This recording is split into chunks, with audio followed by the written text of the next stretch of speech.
В эфире актуальное интервью. В последнее время в связи с активным промышленным освоением территории Якутии участились случаи аварийных происшествий в сфере экологии.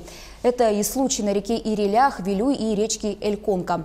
О том, как определяется ущерб, от каких факторов это зависит и, главное, куда направляются средства от возмещения, мы поговорим сегодня с гостем студии, заместителем руководителя управления экологической безопасности Минэкологии Петром Корякиным. Петр Иванович, здравствуйте. К сожалению, этим летом и осенью случаи загрязнения водных объектов были неоднократно зафиксированы экологами. А как вообще часто фиксируются такие случаи и в каких масштабах? Добрый день. Ну да, действительно, в этом году у нас было несколько происшествий. Так, это в мае текущего года загрязнение водного объекта реки Дежневка и Чульма в Меренгринском районе. Также загрязнение водных объектов Элькон и Рейдерге в Алданском районе. И загрязнение реки Ирилях, Малая Батобия и Вилюй в Мирнинском и Вилюйской группе районов. Кроме того, Министерство экологии ежегодно совместно Ленское территориальное управление Росрыболовства, Якутской предохранной прокуратурой, Департамент лесного хозяйства, Управление Росприроднадзора проводит плановые рейдовые мероприятия в зоне деятельности золотодобывающей промышленности, также нефтегазодобычи. Мы ежегодно охватываем районы Алданского, Нерюнгринского, Эмиконского, Ухмайского, Ленского и других районов. Но выявляются, конечно, нарушения в части загрязнения водных объектов, нарушения правил договоров водопользования и производства экологического контроля. Сейчас о фактах загрязнения водных объектов становится известно почти сразу благодаря социальным сетям и активности общественных экологов. А вот в советские времена ситуация, наверное, обстояла по-другому? Ну да, на наше время в связи с развитием сети интернет почти у каждого есть телефон, у каждого есть доступ к интернету, и выявление данных нарушений становится более быстрым. Да? Если в советское время такого не было, то в настоящее время такие рычаги есть, сразу фиксируются и применяются меры. А какие-нибудь примеры случаев, по которым был возмещен ущерб, можете сейчас назвать?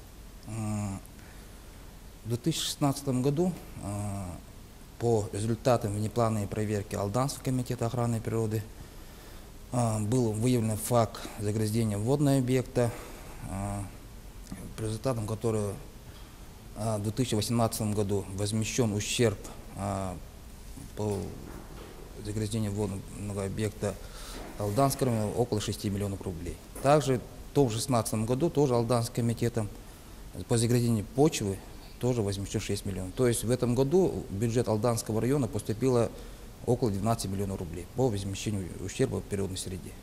Кроме того, в 2015 году в Албийском улусе произошел разлив нефтепродуктов на реке Индигирка. Албийская инспекция охраны природы оперативно были приняты меры, то есть составлен первичный материал административное реагирование. В связи с тем, что согласно постановлению правительства Российской Федерации 640-го, река Индигирка входит в перечень объектов федерального законодательства, материалы переданы были Управлению Росприроднадзора. Управление Росприроднадзора по материалам, переданным инспекцией, был проведен внеплановая проверка, по результатам которой в этом году в бюджет Албийского района поступил около 8 миллионов рублей. Вот если факт загрязнения был выявлен, да, во всех ли случаях возмещается ущерб и в полном ли объеме? Ну, возмещение ущерба – это длительный процесс. По выявлению производятся административные материалы, да, первичные административные материалы, ну, потом уже судебные тяжбы начинаются. А как в Минэкологии поступает сигнал о загрязнении водных объектов? И какие меры после этого применяются?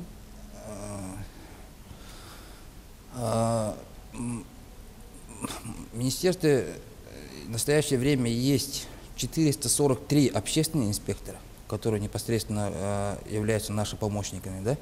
Кроме того, поступают сигналы о загрязнении в районах единой диспетчерской службы. И мы проводим мониторинг по соцсетям. Да? Ну, в настоящее время это один из таких процессов, которые выявляются первостепенно. Да? Если в соцсетях выходит статья, что выявлено нарушение, вот общественники, да, выносят, сразу инспекции в местах выезжают в кратчайшие сроки на место происшествия, выявляют. В случае выявления выносится определение о возбуждении административного расследования, отбираются пробы природных средств. То есть, если это вода, то, соответственно, отбирается проба воды. Если это почва, то это отбирается проба почвы. Да? И направляется в наш республиканский информационно-аналитический центр, где проводит экологический мониторинг. По заключению экологической экспертизы, ну, если есть превышение предела допустимых концентрат, то проводится административные мероприятия уже. Вот если человек на охоте или рыбалке видит, что загрязнен водный объект, то куда ему нужно обратиться в первую очередь? В первую очередь необходимо зафиксировать это происшествие. Да? То есть почти у каждого охотника они носят с собой телефон или GPS-навигатор. В первую очередь надо зафиксировать место, координаты, потом сообщать уже в районах в улусную инспекцию комитета, да, или ИДДС, или прокуратуру, да, которая согласно действующему законодательству принимает меры. Хорошо. А как определяется размер ущерба водным объектам? От каких факторов это зависит? Ну, по водному законодательству, да, если загрязнен водный объект, то определяется размер ущерба по методике номер 87, утвержденной приказом Министерства природных ресурсов и экологии Российской Федерации.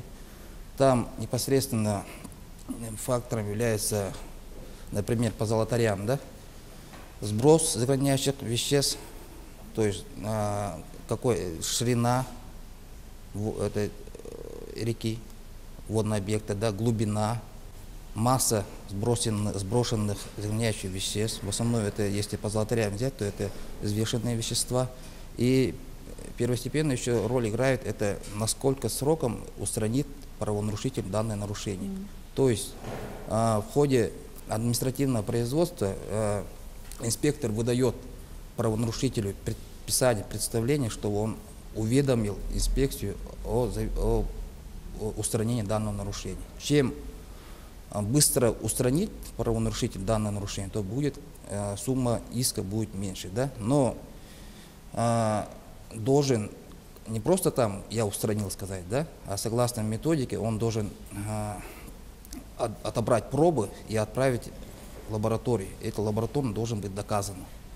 И также инспекция приходит и фиксирует это своим актом, что это, да, действительно устранено, и параллельно отбор вперед. А как ведется работа по искам к виновным загрязнения водных объектов? Насколько вообще это долгий процесс? Ну, как я ранее сказал, что в случае выявления административного дела, да, нарушения, если в ходе рейдового мероприятия выявляется нарушение, производит административный материал производства, итогом которого является вынесение постановления. В нашем случае это постановление по части 4 статьи 8.13 Кодекса административных правонарушений. Согласно нормам Кодекса административных правонарушений, правонарушителю после вынесения постановления дается 10 дней на обжалование. В случае вступления в силу постановления у него есть 60 дней на оплату административного штрафа. Да? Если в течение 60 дней правонарушитель оплатил штраф, то производится расчет ущерба и направляется претензионное письмо правонарушителю о добровольной оплате, да, в течение 30 дней. Если 30 дней он не оплатил, то уже материал дела направляется в судебные инстанции о взыскании иска. А как поступают в бюджет средства после решения суда и куда они направляются? Согласно бюджетному кодексу Российской Федерации, взысканные иски по ущербу природных средств поступают в бюджеты муниципальных районов и городских округов, то есть по месту происшествий. А как муниципалитет или общественность может повлиять на то, чтобы средства поступали именно в тот район, где водный объект был загрязнен? Ну, как я сейчас сказал, только в муниципальный район или городской округ поступают данные средства согласно бюджетному кодексу Российской Федерации, но эти поступившие финансовые средства, да, необходимо направлять на муниципальную работу, муниципальную целевую программу в районах, да, по охране окружающей среды. В случае, если поступает в муниципальный район по этим искам, да, мы направляем сразу письма главам администрации районов, чтобы они перечисляли эти муниципальные целевые программы по охране окружающей среды. А какие механизмы еще в законодательстве несовершенны по отстаиванию интересов населения в этом вопросе? Нужны ли какие-то изменения? Ну, я как сказал, вот по искам законодатель не определен конкретно, что если иск возмещен, да, что эта сумма должна пойти конкретно на программу охраны окружающей среды. Да? Кроме того, необходимо, чтобы штрафы по статье, ну, например, по водному кодексу по 8.13 ужесточить, да, чтобы сумму увеличить штрафа.